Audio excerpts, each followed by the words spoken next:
आपकी अनुमति है तो मैं फिर इस पे प्रिडिक्शन शुरू करता हूँ। बिल्कुल सर, बिल्कुल। अनुमति है आपकी? चलिए, आपका थैंक यू सादर सर। आभार। डेस्टिनी 8 होने की वजह से इससे ये ज्ञात होता है कि आप बहुत डाउन टू अर्थ हैं, हमेशा दूसरों की मदद करने के लिए तत्पर रहेंगी। You can't see people crying and always ready to help. हमेशा आपके मन में ये भाव रहेंगे कि मैं दूसरों की सेवा करूं, और आपके पास जो कुछ भी है वो हमेशा औरों पर न्यौछावर करने के लिए आप तैयार रहेंगी। मूड स्विंग्स और इमोशनल इंस्टेबिलिटी भी आपको घेर लेगी, और वो लाइफ में कभी और सिचुएशन आएगी तो वो डिप्रेशन में भी कन्वर्ट हो सकती है। आपने ऐसा सुना होगा कि दो तरह के ग्लास होते हैं, एक स्टील का और एक कांच का। कांच के ग्लास पे लिखा रहता है हैंडल विद केयर। वो बहुत डेलिकेट प्रोडक्ट होता है।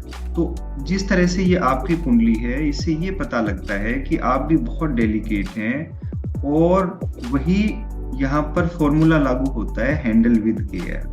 ऐसे लोगों को बहुत केयर की आवश्यकता होती है, वो जल्दी जल्दी कोप भवन में चले जाते हैं। और एक सबसे बड़ी बात ये कि ऐसे लोगों के मन से अगर कोई व्यक्ति उतर जाए तो वो फिर दोबारा जगह बनाने में उसको बड़ी मशक्कत करनी पड़ती है। इंट्यूटिव स्किल्स आपकी बहुत हाई होंगी।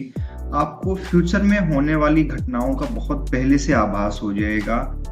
टेलीपैथी बड़े जबरदस्त तरीके से आपके साथ काम करेगी, और आपने किसी को याद किया तुरंत उनका फोन आ जाएगा या वो आपसे मिलने आ जाएंगे। इसके अलावा मेल और फीमेल शुरू से ही आपके आगे पीछे भंवरे की तरह मंडराएंगे। वो बात अलग है कि आपको कोई मनचाहा मित्र मिले या ना मिले।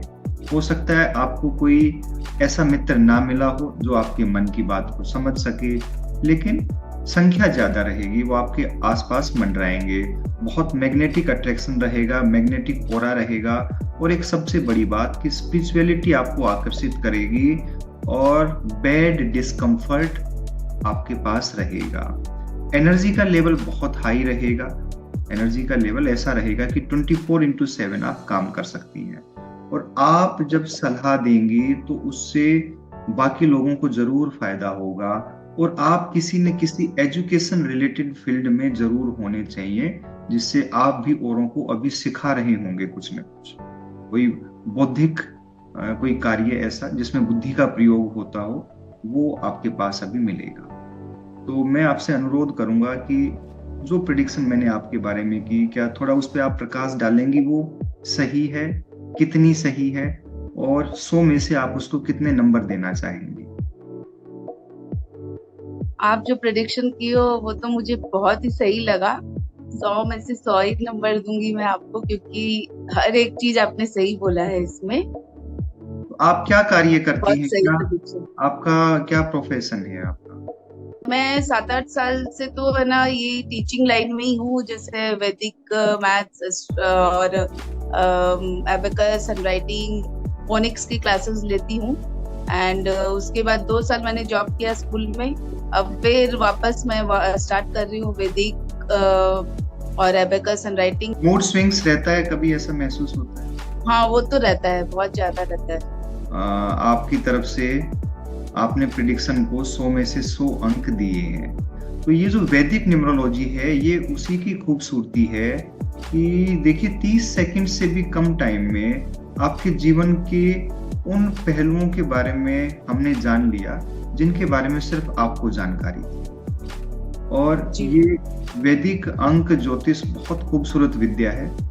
इससे पहले हम प्रिडिक्शन सीखते हैं, और जब हमने प्रिडिक्शन कर ली, डायग्नोज कर लिया, तो फिर रेमेडी भी बहुत आसान है किया जाना। मार्केट में जो चीजें सिखाई जा रही हैं, अगर वो शास्त्रों के अनुसार हैं तो फिर वहां से भी सीखा जा सकता है। लेकिन अगर उनके पीछे शास्त्रों का रेफरेंस नहीं है तो फिर बात नहीं बनेगी। फिर आपको शास्त्रों के रेफरेंस के साथ सीखना होगा, ताकि आप खुद भी इतनी खूबसूरत प्रिडिक्शन कर पाएं, लोगों की हेल्प भी कर पाएं,